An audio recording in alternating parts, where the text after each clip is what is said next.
রাজ সিংহাসন এখন তার নবনির্বাচিত অধিষ্ঠাতাকে স্বাগত জানাতে প্রস্তুত। রাজরানী কোথায়? তাকে বলুন সে যেন এবার রামকান্তর পাশে এসে দাঁড়ায়। যাও বোন যাও, তোমারে ডাকতে আসেন, যাও।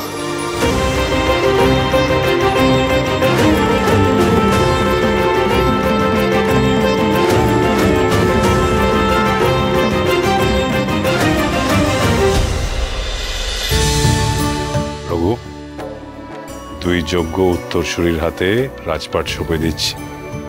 আজ এতদিন পরে এমন নিশ্চিন্ত অনুভব আমি আগে করিনি।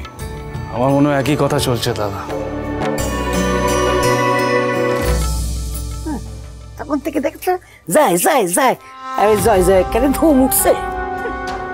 যা বলেছো টাকমা, তা টাকমা এত চারিদিকে জয় জয়কার, কই এবারে রাজকন্যার নামে তো কেউ জয়ধ্বনি দিচ্ছে নে গো। কি সব সাইপাস কইতাছস ফুলোরা?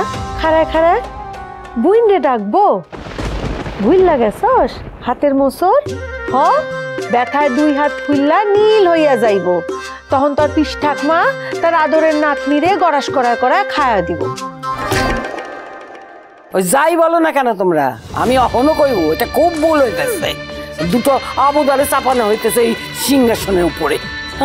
পিসিমা, তাও তো সবাই আ করে দেখছে।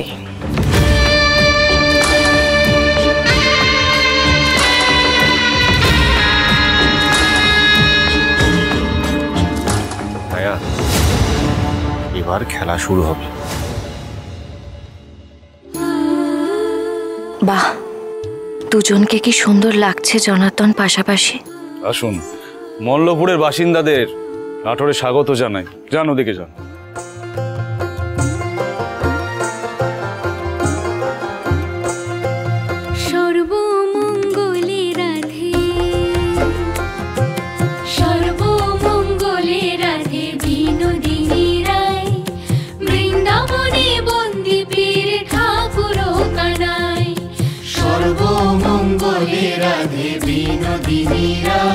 কে বসে গাইছে চিকের আড়ালে? দেখা যাচ্ছে না স্পষ্ট করে এখান থেকে, কিন্তু চেনা চেনা মনে হচ্ছে এই মহিলা কণ্ঠস্বর। কে ইনি? গানটা কিন্তু কলাবতী গাইছে হরিদাসের সাথে। বুঝলাম, গানটা শেষ হলে আপনি কামানখানা ডাকতে পারেন। রাজ রাজেশ্বরী রানী ভবানী প্রতিদিন রাত 8:30টায় স্টার জলসায়।